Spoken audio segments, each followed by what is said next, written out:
Let's get our next storyteller up here. Please welcome, with a big round of applause, Patrick Barnes, everyone. Patrick, come on up here.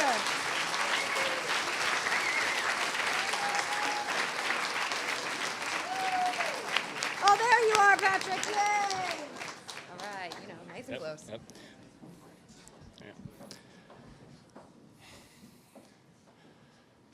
I'm sitting on the edge of my bed, and I'm holding a revolver to my head.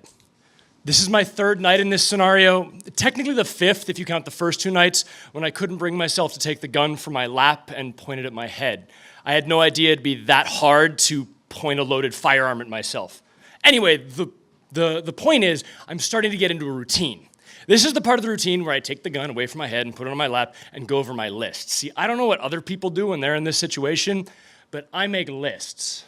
The first list I have is reasons Patrick is a failure and should hate himself forever. This is a really long list. It goes on for a while.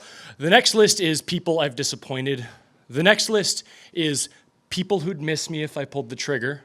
And then the last list, and this is not a very long list tonight, is reasons not to die.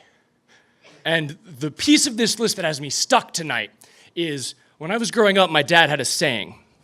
And that saying was, you're allowed to fail, but quitting is unacceptable. And I don't know which this is.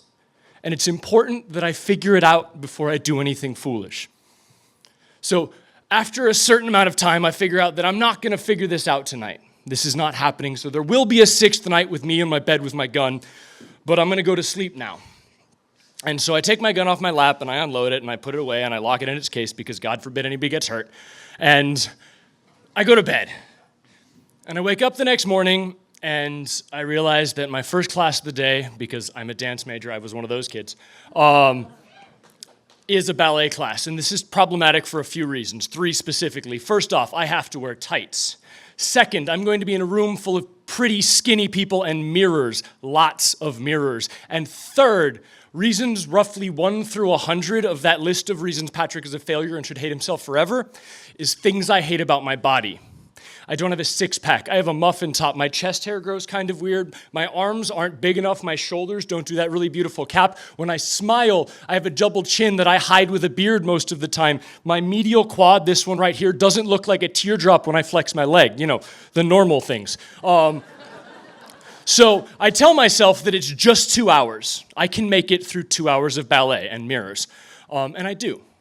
And I get to the end, and I'm just about to start congratulating myself when I get drawn into a conversation. Now, honestly, I don't remember the content of this conversation at all, except for one sentence, and that sentence is, Patrick, you're so lucky to be a guy because you don't have to worry about the way that you look. And I come to bashing my head on the floor of the roof of the dance building repeatedly. It doesn't seem to be doing me any good, so I stop, and I'm overcome with a stillness. Now, it might be because I've given myself a concussion. Those tend to go hand in hand. But in this stillness, I know the answer to my question. I know that it would be quitting. And in that moment, I'm okay with that because it just takes one quit. And I don't have to cry anymore. I don't have to hurt anymore. I won't be lonely anymore. I just have to quit once. And so I resolve that I'm going to go home. There will be no sixth night of deliberation. I'm going to get my gun, and it's going to be over.